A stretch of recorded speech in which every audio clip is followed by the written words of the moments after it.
赛罗奥特曼和贝利亚大战7期56天，两个人都耗尽了所有能量，他们真的没有力气再打了。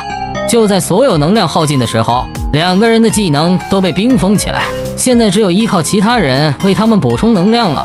赛罗是我的老爸，我当然要支持他，我要送他1枚爱心，帮助他恢复能量。好的，现在赛罗已经收集了1枚爱心能量。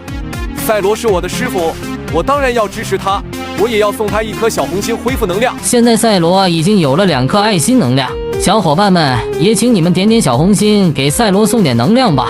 贝利亚是我的好大哥，我要支持贝利亚，送他一个狗头。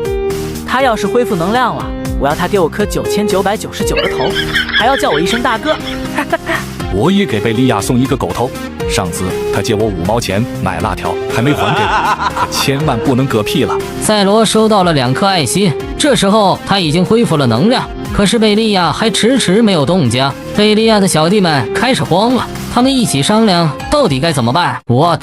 他们要用火来帮助贝利亚解除冰封能量，这个神奇脑回路到底是怎么想出来的？大孝子杰德竟然喷出火焰燃烧贝利亚，杰德到底是个真灭霸，在下服了，真服了！眼看贝利亚头上都开始呼呼冒烟，快糊了，看来这下真的要成被老黑了。我去，贝利亚爆炸了，他被杰德烧爆了，哈哈哈。